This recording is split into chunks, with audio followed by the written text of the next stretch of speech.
Aku mohon kuasa Yesus bekerja. Kekuatan Elohim bekerja. Bebaskan kami dari yang jahat. Bebaskan dari kutuk. Bebaskan dari kegelapan. Kuasa Yesus bekerja. Laut kami semua Tuhan. Di dalam nama Yesus. Yang percaya katakan. Amin. Silakan duduk. Shalom. Hari ini kita akan bahas tentang doa dalam nama Yesus dan demi nama Tuhan Yesus. Apa saudara? Dan demi nama Tuhan Yesus. Nah, ada orang tanya sama saya, kenapa Pak Daud? Ada orang usir setan, tidak keluar-keluar. Karena salah ucap. Nah, nanti hari ini kita bahas apa bedanya dalam nama Yesus dan demi nama Tuhan Yesus. Mari kita buka Alkitab kita, kitab Roma pasal yang ke-10. Ayat 8 sampai dengan ke-11. Kitab Roma pasal yang ke-10, ayat 8 sampai dengan ke-11. Saudara yang ganjil saya genap. Tetapi apakah katanya ini? Firman itu dekat kepadamu, yakni di dalam mulutmu dan di dalam hatimu. Itulah firman iman yang kami beritakan.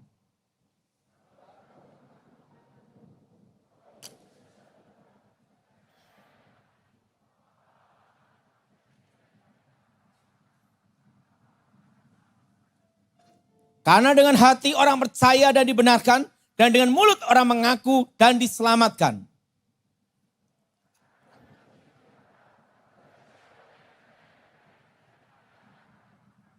Karena kitab suci berkata barang siapa percaya dia tidak apa saudara?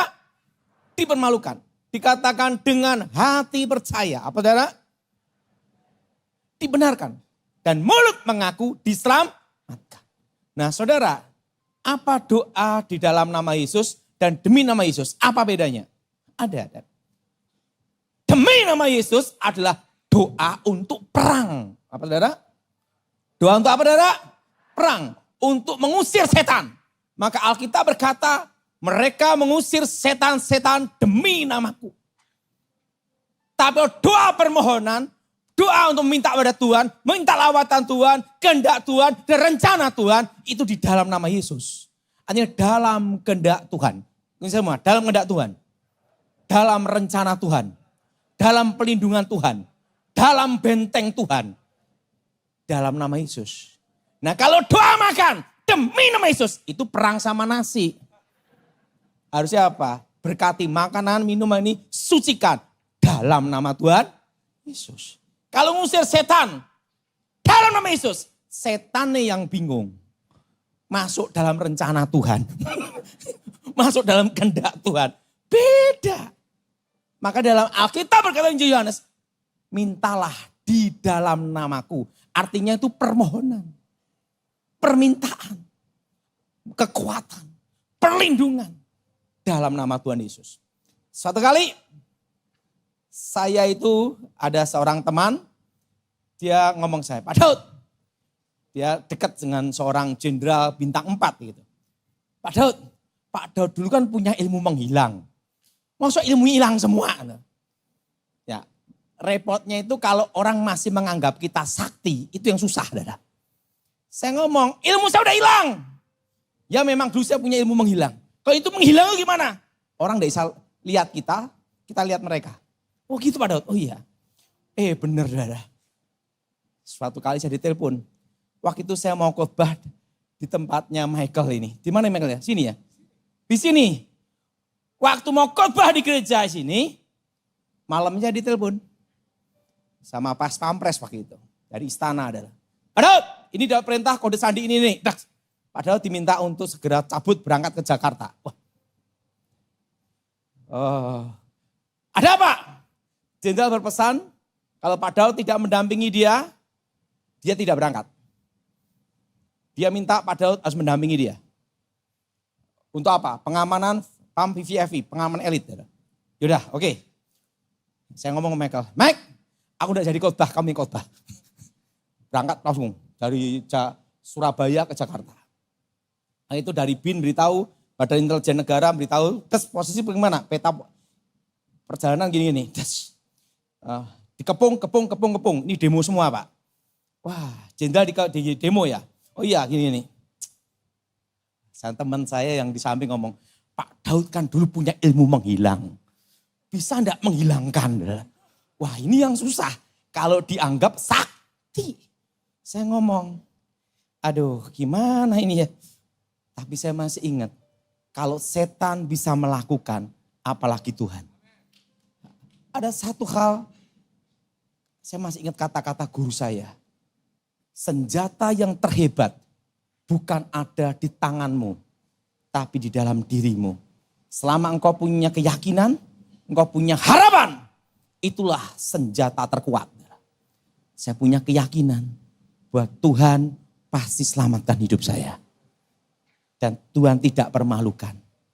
Saya ngomong sama jenderal siapin pesawat jet di sini. Oke, terus. Tapi tidak boleh ada yang tahu jenderal datang. Oke, siap gini. Daud, sekarang kuncinya kamu. Kamu kan rajanya setan, gitu dah. Nah, wah, kamu kan rajanya setan. Wah, bisa melakukan keajaiban. Nah. Ini dikepung semua. Nah, dari BIN beritahu, dari Badan Intelijen Sandi Negara beritahu semua. Berangkat atau tidak, sekarang tergantung kamu. Kamu adalah elang, terbang, melihat posisi. Kemampuan melihat masa depan. Saya percaya kamu bisa punya kemampuan melihat masa depan. Supranatural. Baik. Jenderal percaya sama saya? Percaya. Jam 1:30, berangkat. Saya bahasa roh. Saya sampai ke Halim, beritahu dari intelijen, Badan Intelijen beritahu, Pak Daud, posisi dikepung, pendemo udah demo di depan dan jenderal di demo. Oke, tugasmu adalah meloloskan. Ya udah, tenang aja. Itu sampai Halim, saya doa gini, ingat, jangan sampai keliru ngomong. Ini semua dalam nama Yesus. Ini semua dalam nama Yesus. Aku percaya kekuatan Tuhan. Dan rencana Tuhan, kehendak Tuhan dalam hidupku. Dalam nama Tuhan, Yesus. Ingat, bukan ngusir setan ini, Dara. Bukan apa, Dara? Bukan ngusir apa? Tapi meminta apa? Kuasa. Aku mohon kuasa Tuhan mengalir dalam hidupku dan kehendak Tuhan yang jadi dalamku. Di dalam nama Yesus, butakan mata mereka. Jalan, langsung jalan. Jalan di samping mereka, tidak kelihatan, Dara. Sampai pesawat, Halim, bless.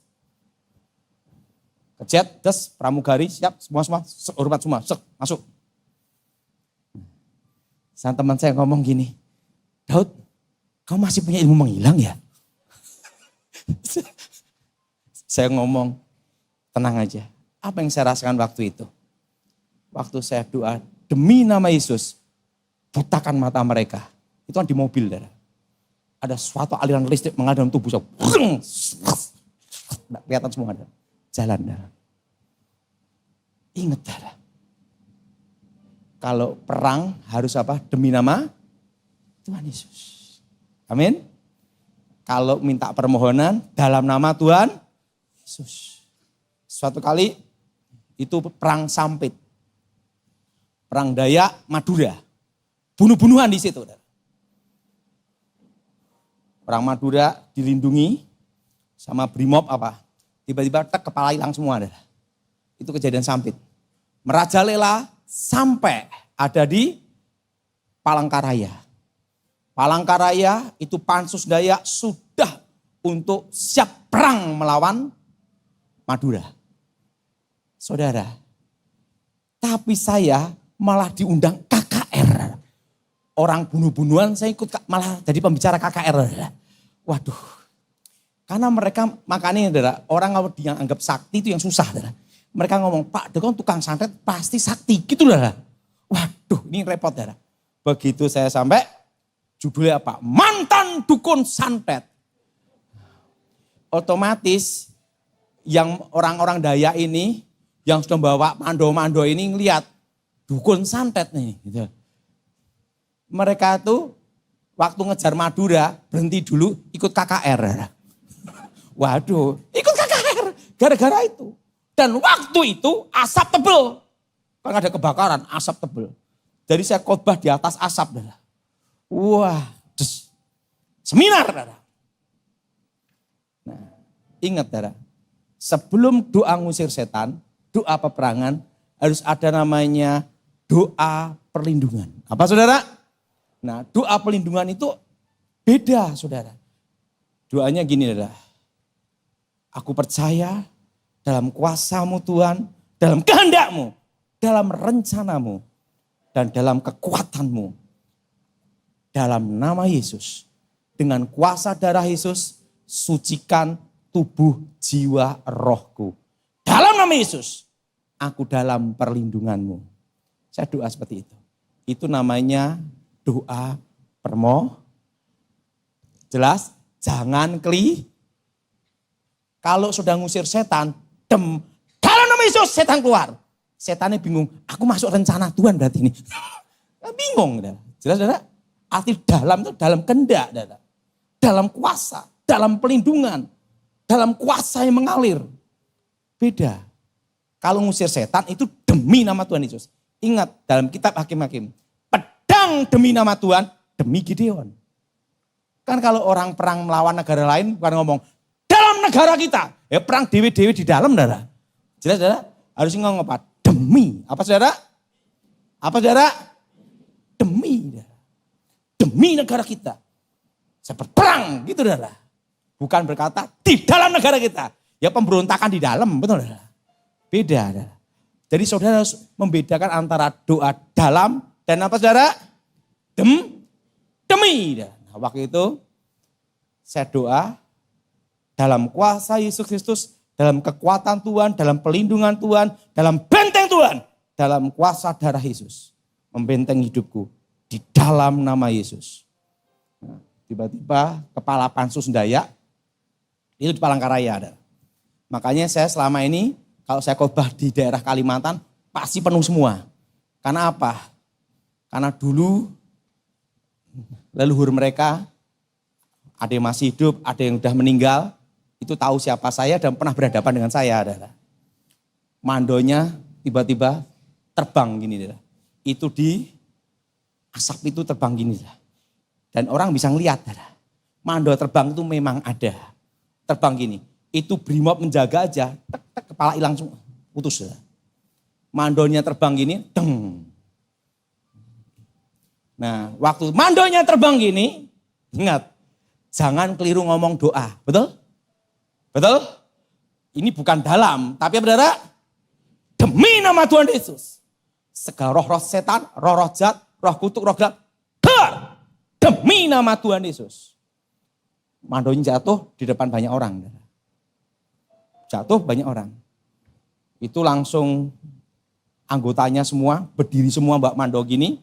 Wah, dalam hati saya, tamatlah hidup saya. Satu orang langsung banyak segitu. Tiba-tiba apa yang terjadi?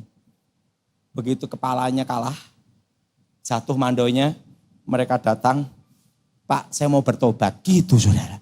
Saya doa ini lemes. Itu waktu saya masih muda dulu, waktu itu saya belum menikah. Saudara. Kenapa? Dalam hati, wah tamatlah saya itu ya. Kenapa? Mereka berdiri semua. Kepalanya kalah, akhirnya saya tahu, waduh ini dia kalah, ini mau ngeroyok. Kan gitu saudara. Nah waktu Mbak Mando semua berdiri gini semua, langsung minta doa. Terusan saya ngomong, apa permintaan Pak Daud untuk kami laksanakan? Saya minta jangan ada perang lagi, pertempuran di sini. Damai. Sampai sekarang Palangkaraya damai. Hanya cukup mengalahkan satu orang aja. Nah, tapi waktu itu saya berpikir, waduh, ini bangkit semua, berdiri orang Dayak semua adalah. Mando panah. Wah, jadi bergedel kan itu adalah. Tapi saya waktu itu ditanya, kamu takut enggak Pak Daud? Enggak. Karena saya begini, mati itu ada jadwalnya. Kalau kita belum waktunya mati, jatuh dari pesawat, tembak kanan kiri, tidak mati. Hanya setengah. Tapi kalau kita sudah waktunya mati, gosok gigi, keselak odol, mati dah. Saya percaya itu aja. Nah, jadi ingat. Nah, kalau doa minyak urapan gimana? Nah, ada suatu kali pengusaha minta tolong saya. Udah berbulan-bulan, bahkan setahun lebih. Ngusir setan di rumah itu enggak keluar-keluar. Dia punya inisiatif, apa terjadi? Setiap pintu-pintu rumahnya dikasih Alkitab semua. Jadi setan lewat suruh baca perenungan. Karena dia udah bingung gimana caranya lagi. Kenapa? Karena salah doa. Dia ngomong doanya apa? Dalam nama. Ingat, dalam nama. Yesus berkata apa? Mintalah di dalam namaku. Itu bukan untuk mengusir. Untuk mengusir setan, Injil Markus, mereka mengusir setan demi namaku. Amin. Betul? Nah, kalau orang sakit, bukan masalah sakit setan. Penatua hendaklah mengoleskan minyak di dalam nama Tuhan. Tapi kalau sakit kena setan, demi nama Tuhan Yesus. Ada bedanya, saudara. Kayak itu bukan kasus setan, penyakit ambeien misalnya. Atau stroke. Nah, dalam nama Tuhan Yesus. Karena bukan masalah kalau itu kuasa gelap setan, itu demi nama Tuhan Yesus. Artinya aku percaya dalam kuasa darah Yesus mengalir, menyembuhkan di dalam nama Tuhan Yesus. Oleskan minyak. Pengusaha tanya sama saya, Pak kenapa nih udah berkali-kali usar. Udah keluar. Tak kasih minyak di sini. Nggak bisa keluar. Nah Bapak doanya keliru mungkin. Nah, coba sekarang doanya gimana? Coba saya doanya untuk ini. Dalam nama Yesus setan-setan keluar. Lah setannya masuk rencana Tuhan. Benar? Ingat salah Bapak. Alkitab berkata demi nama Tuhan Yesus. Nah kalau doa untuk minyak urapan seperti ini saudara. Ini semua. Darah Yesus. Ini semua. Darah Yesus. Sucikan minyak ini. Darah Yesus. Berkati minyak ini. Menjadi minyak yang kudus. Meterai yang kudus. Menjadi benteng yang kudus. Di dalam nama Tuhan Yesus. Ingat. Minyak ini supaya ada kuasa. Bukan doa demi darah, tapi di dalam nama Yesus. Ini semua di dalam nama Yesus. Artinya apa? Dalam kehendak, dalam rencana, dalam otoritas, dalam kuasa Yesus Kristus. Amin. Tepuk tangan Tuhan kita. Jadi jangan sampai keliru apa? Ini sepele, tapi menentukan. Karena dalam sama demi itu beda. Satu doa dalam kehendak, rencana, otoritas, pelindungan. Kok demi itu untuk perang. Beda saudara. Nah saya itu dalam nama Yesus. Saya itu doa dalam nama Yesus untuk minyak ini. Nah mengoleskan minyaknya gimana? Demi nama Tuhan Yesus. Kan mengusir setan. Apa saudara? Demi nama Tuhan.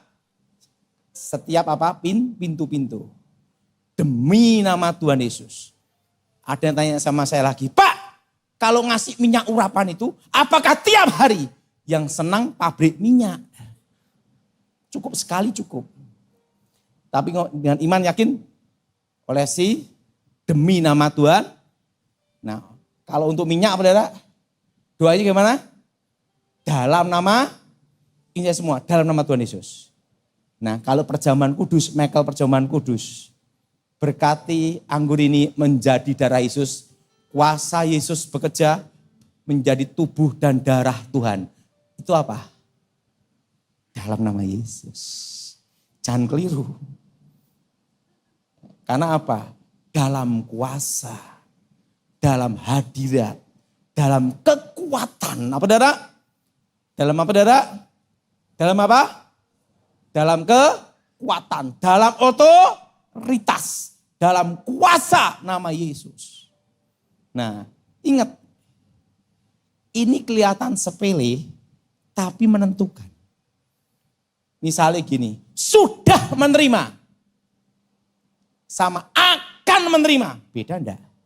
Beda. Kalau akan akan baru gini. Nah, akan. Nah kapan ngasihnya, betul enggak? Betul? Hanya akan dan sudah. Beda. Betul? Betul? Dalam. Beda. Demi. Beda. Jadi sudah ngusir setan, apa saudara? Demi. Nah kalau doa untuk suami supaya bertobat, jangan ngomong gini, demi nama Yesus kamu bertobat, itu perang. Doanya apa? Tuhan Yesus, aku percaya kuasamu mengalir, otoritasmu menjamah suamiku bertobat dalam nama Yesus. Ini semua dalam nama Yesus. Artinya apa? Dalam kehendak Tuhan, dalam rencana Tuhan, dalam jamahan Tuhan, dalam kuasa Tuhan. Nah, kalau suami kena setan gimana? Ya, itu baru demi nama Yesus, saudara. Beda lagi. Jadi saudara hari ini harus paham antara doa dalam dan apa saudara? Nah kalau doa makan apa saudara? Berkati makanan ini minuman Tuhan, sucikan makanan ini, jadi kesenangan untuk kami semua di dalam nama Tuhan Yesus. Jangan berdoa gini, berkati makanan suci ini demi nama Yesus. Itu nengking. Beda. Kelihatannya sederhana, tapi menentukan. Apa saudara? Nah waktu saya diminta waktu sama almarhum Ibu Ani, doa untuk minyak urapan, untuk rumah di Cikias sama mobil-mobil, saya doa. Loh Pak Daud kok berani nyebut nama kenapa? Wong saya sering lakukan. Kan saya pelakunya. Dan saya kan ada saksi hidup semua. Bukan katanya orang, memang saya dulu tugasnya di sana. Saya doanya apa? Sucikan minyak ini, berkati minyak ini, kekuatan Elohim, kuasa nama Yesus, sucikan dalam nama Tuhan Yesus. Dalam otoritas, kehendak, kuasa nama Yesus. Setelah itu nah, baru diolesi minyak setiap mobil pengawalan presiden. Demi nama Tuhan Yesus. Jadi saya dulu sering ngolesi mobil-mobil pengawalan presiden. Kenapa? Dan kalau saya doa, beliau itu paling suka kalau saya bahasa roh. Wah, dikira mantra.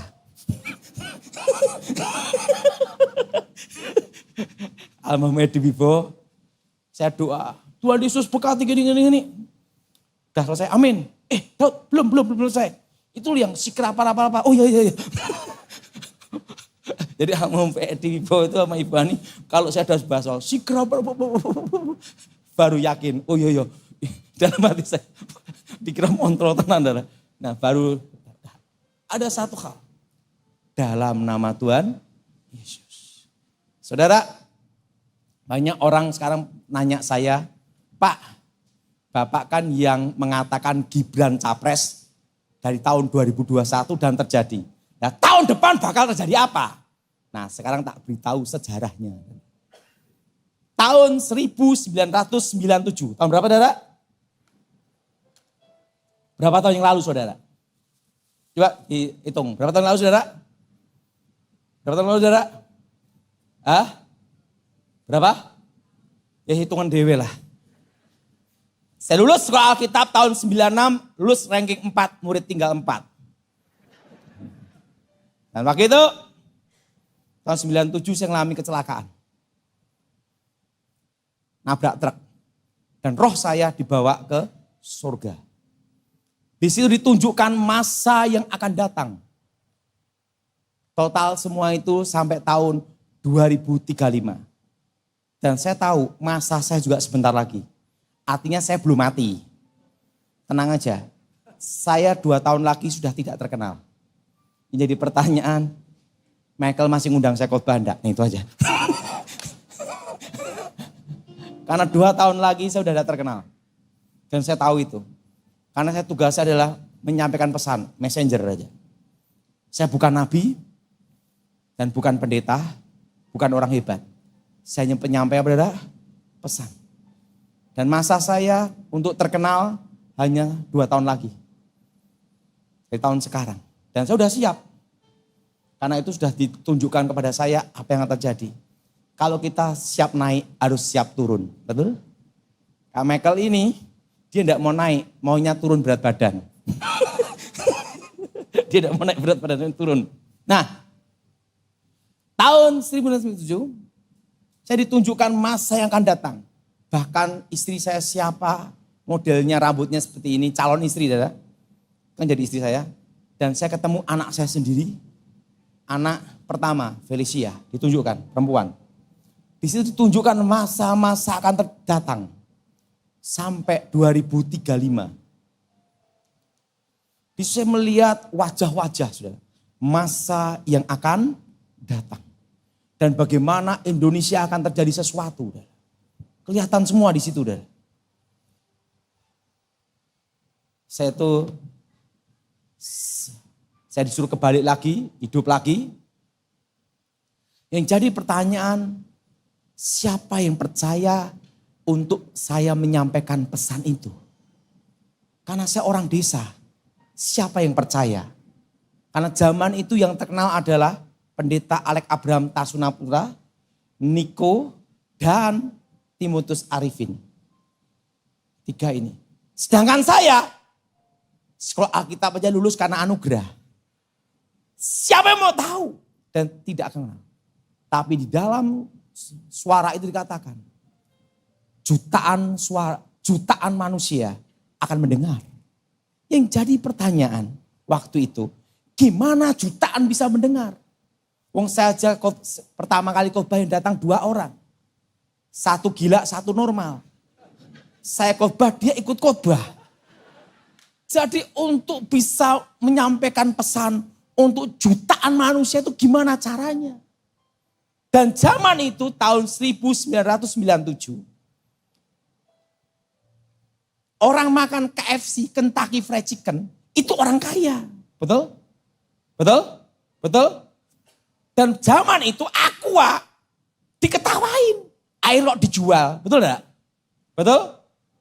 Nah, yang ketiga, zaman handphone pertama kayak Nokia, kan besar-besar semua. Dan kalau kita ngomong teleponan gini, halo, biar kelihatan.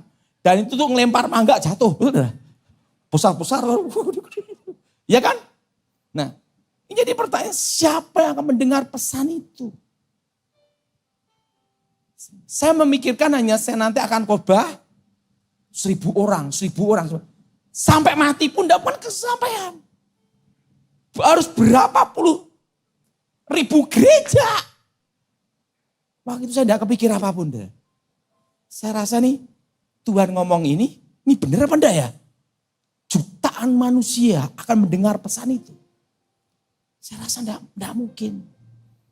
Itu hal yang enggak mungkin gitu loh. Akhirnya saya lupain aja. Tahun 2001. 2001 ini. 2001. Tiba-tiba datang ajudan Megawati, ajudan presiden. Namanya Kolonel Edi Wibowo. Waktu itu dia ngomong ada kena kuasa gelap macam-macam gitu. Dan dia lihat RH saya, lihat hidup saya, kakek ilmu putih, nenek ilmu hitam, lahir abu-abu. Ahli santet, ilmu membunuh jarak jauh. Waktu itu kolonel ini ngomong saya tanya sama dia, Bapak namanya siapa? Saya Edi Wibowo, anak Sarwo Edi Wibowo. Langsung saya ingat bahwa nanti 2004 presidennya adalah Susilo Bambang Yudhoyono, istrinya namanya Ani Yudhoyono. Langsung sama gini. Dan waktu itu SBY masih jadi Menko Polhukam. Secara manusia untuk melawan penguasa itu tidak bisa. Presidennya Megawati. Betul? Betul? Presidennya adalah Megawati. Tidak bisa ngelawan dia menteri Menko Polhukam. Tapi dalam penglihatan itu jelas sekali presidennya ini Susilo Bambang Yudhoyono, menantu Sarwo Edi Wibowo. Saya ngomong 2001, itu 2001. Pak Edi, ada suatu wangsit. Nah, kalau orang bukan Kristen, wangsit langsung gini loh. Beda kalau orang Kristen, nubuatan. Kalau orang bukan Kristen, nubuatan. Apa itu? Apalagi orang Jawa, wangsit. Saya mendapat wangsit. Apa maksudnya? Nanti 2004,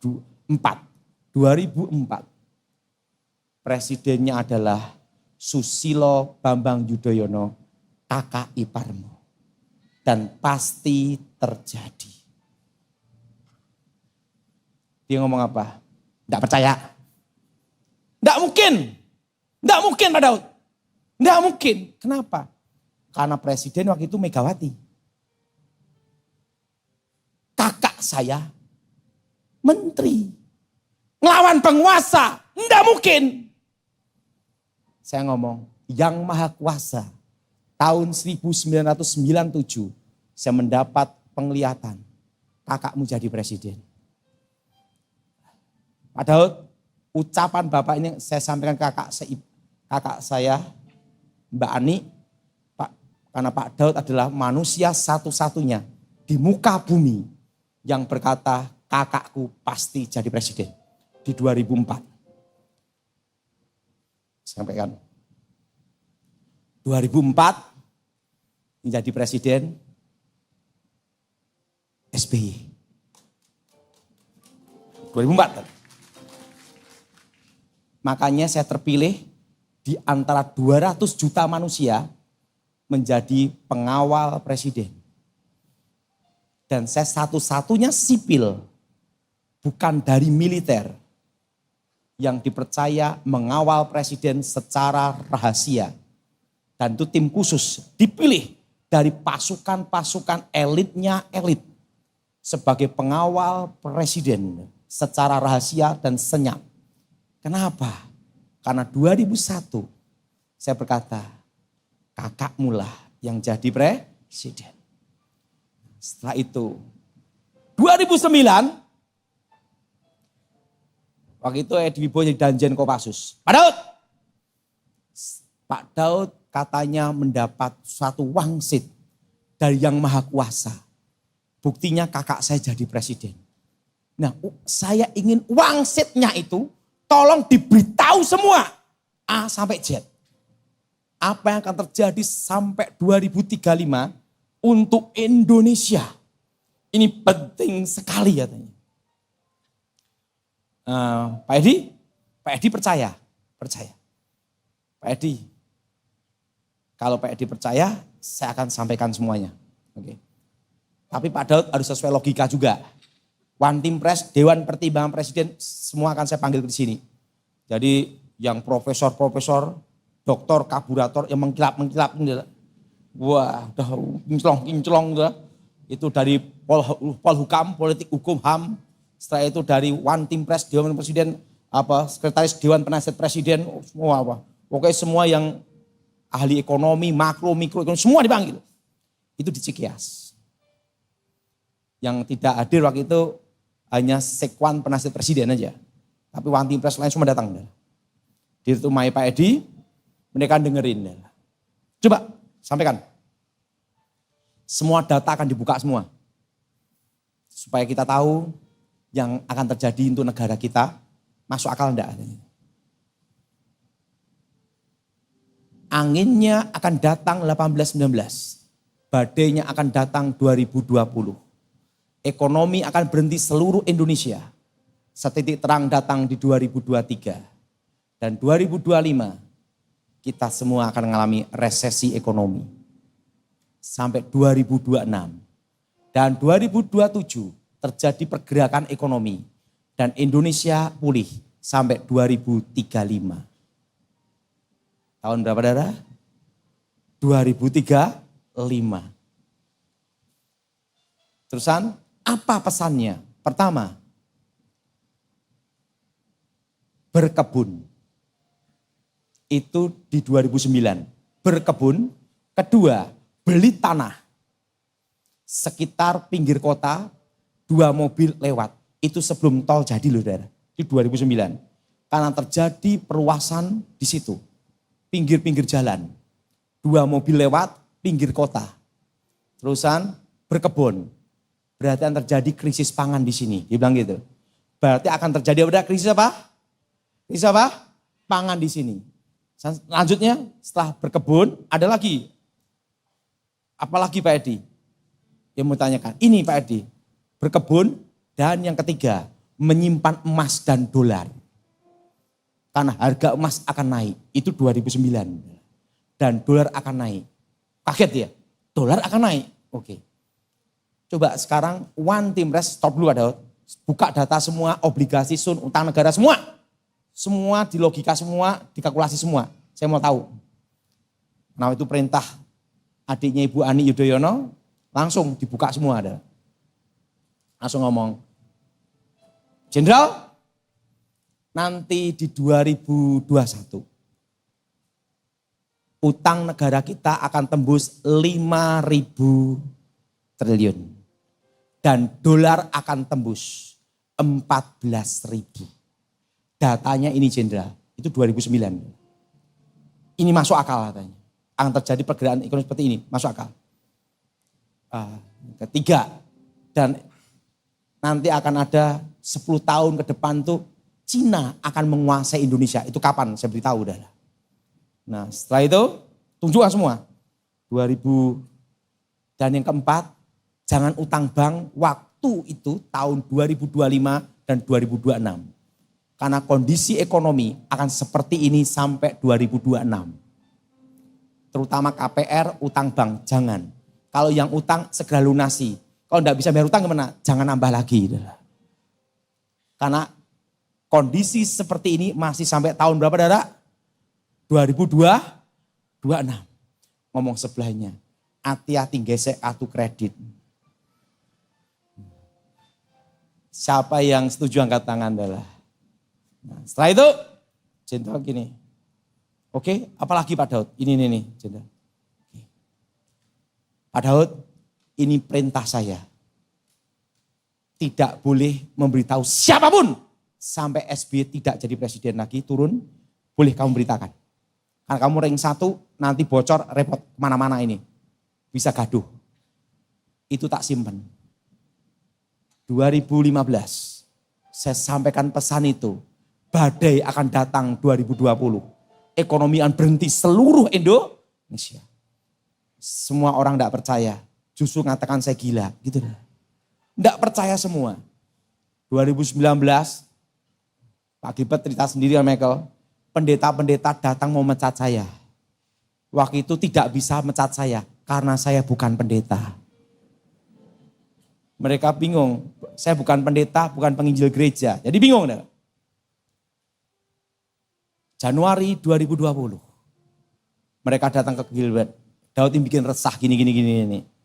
Gilbert ngomong, ini kan baru Januari 2020. Kita tunggu. 2020 Desember. Januari, Februari, Maret, April.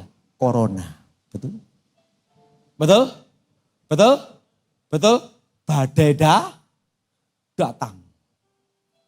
Nah waktu itu. Yang jadi pertanyaan satu, bagaimana menyampaikan pesan kejutaan manusia?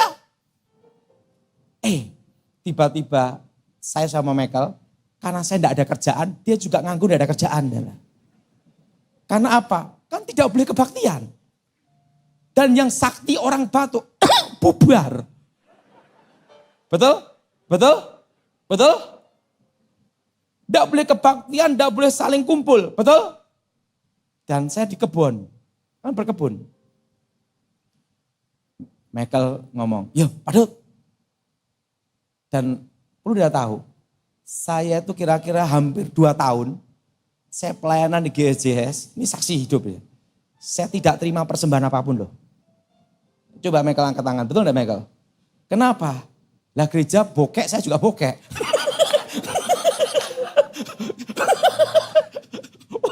Ada pemasukan. Jemaat datang aja banyak yang pelit, apalagi tidak datang. Kan gitu. Tapi jemaat di sini murah hati ya. Kan gitu. Michael, kamu tidak usah mikir saya nginep. Saya tidak pernah minta penginapan Michael, tanya aja. Penginapan hotel, jemput harus gini. Enggak. Kenapa? Saya tahu. Gereja kondisi bokek. Saya juga bokek. Semua sesama orang bokek tidak boleh mendahului gitu. Duitnya habis. Dan apa yang terjadi? 5 orang, 10 orang. Dan jemaat GCS belum sebanyak ini. Tahu enggak? Pikiran Tuhan bukan pikiran manusia. Saya salah mengira. Enggak taunya pesan itu lewat apa? Online.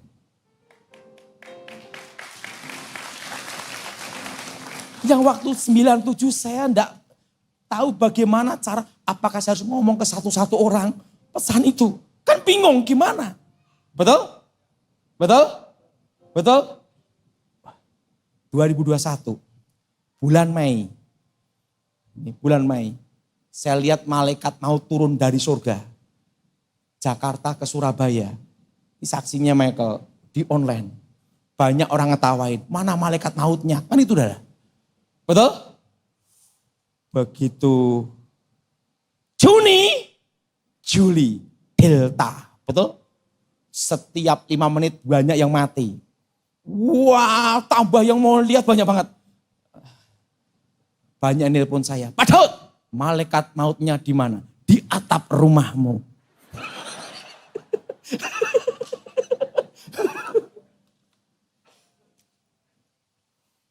Pesan itu langsung sama seluruh Indonesia. Sampai luar negeri. Dan sekarang yang mendengar 10 juta lebih manusia.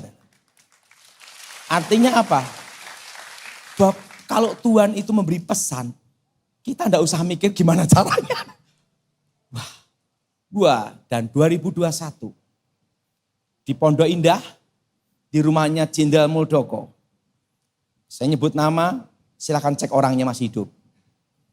Kenapa? Karena saya yang ngomong. Di depannya dia ada ajudan, saksi ada semua. Saya ngomong sama Muldoko. Cawapres terkuat adalah Gibran Raka Buming Raka. Wapresnya dia, itu kuncinya. Ngomong, nggak mungkin. Undang-undang kan harus tidak bisa di bawah 40. Karena di 1997 saya mendapat penglihatan, nanti keputusan MK minimal adalah pejabat publik. Orang punya KTP, apakah harus usia 17 tahun? Kalau usia 15 tahun punya anak, memang anaknya tidak punya kakak sama KTP. Ini yang terjadi seperti ini. Tidak percaya. Itu tahun 2021. Langsung saya di kantor Kementerian Pertahanan. Jejak detail ada semua. Saya satu-satunya orang pertama kali mengatakan Gibran. Se-Indonesia, tahu semua. Nah waktu itu saya ngomong sama Glenny Kerupan, Maijen Jenny Kerupan, tangan kanan Prabowo, Prabowo, saluting SBY. Kalau tidak percaya tanya dia sendiri. Kenal saya 20 tahun. Glenn, dengerin gua. Saya ngomong, ada apa Pak Daud? Nah, nanti wapresnya Gibran, bilang gitu. Itu di kantor Kementerian Pertahanan. Mungkin mas, karena Ibu Mega minta capresnya Puan, wapresnya adalah Prabowo. 100% gagal, bilang gitu. Yakin gagal? Pasti gagal. Nanti kunci kemenangan, karena saya di surga, saya ngelihat wapresnya, cawapresnya itu Gibran yang menang di Pilpres nanti. Pasti saya bilang gitu. Oke saya sampaikan mas, pertemuan sampai berapa kali, enggak percaya. Saya ngomong pasti Glenn, pasti saya bilang gitu. Aku enggak salah lihat, saya bilang gitu. Karena di surga itu enggak mungkin salah lihat, saya bilang gitu. Udah. Saya ngomong nanti jawaban MK minimal pejabat publik. Kenapa? Karena di surga saya sudah ngelihat. Setelah itu, 2023, 2024, keputusan MK-nya kok sama dengan kata-katanya Daud. Nah, setelah apa yang terjadi? Langsung apa? Daud, dalam penglihatanmu 1 atau 2 putaran, itu tidak dapat penglihatan.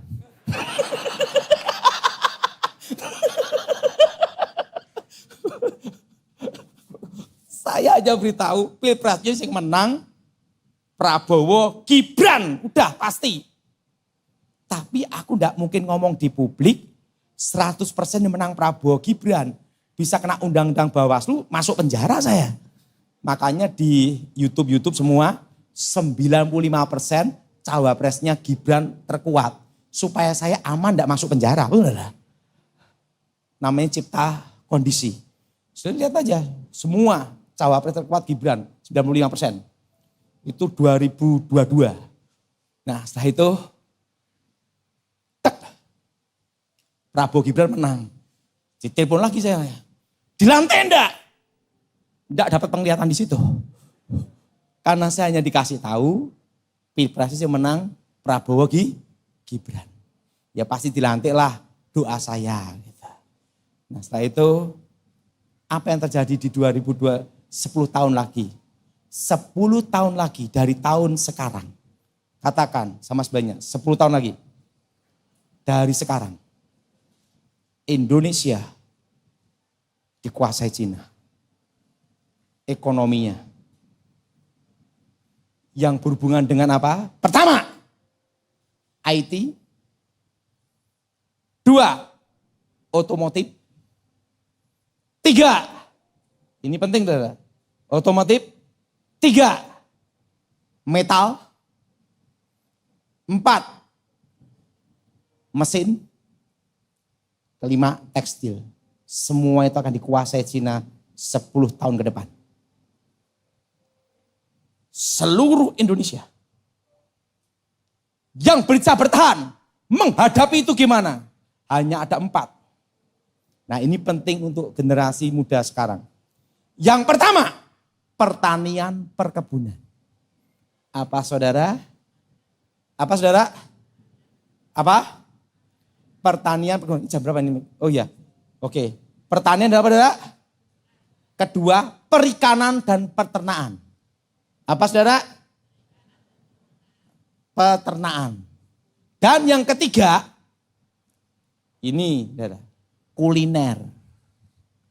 Makan. Ciak. Itu yang bertah. Dan keempat, ini berita yang baik. Properti tanah. Itu yang paling aman. Karena akan dibatasi hak kepemilikan tanah asing. Tidak bisa sembarangan. Ini yang aman. Jadi semua generasi kita siapkan 4 ini. Dan yang berikutnya, ini yang penting juga. 5 tahun ke depan sampai 10 tahun lagi. Semua kembali ke manual. Kembali kemana? Mall-mall dan ruko-ruko kayak dulu lagi. Sekarang banyak online. Kenapa? Karena 5 tahun lagi titik jenuh. Pesennya sepasang sepatu. Dikirim kanan semua. Itu, oke? Jadi udah waktunya jamnya. Mari kita berdoa. Aku mohon kekuatan Elohim bekerja, kuasa Elohim bekerja. Bebaskan dari yang jahat, bebas dari kutuk. Namamu dimuliakan Tuhan dan kuasa Elohim bekerja. Demi nama Tuhan Yesus, segala roh setan, roh jahat keluar. Dan kuasa Yesus bekerja hidup kami, lindungi kami semua Tuhan. Dalam kuasa perlindungan-Mu, dalam nama Tuhan Yesus. Percayakan, amin.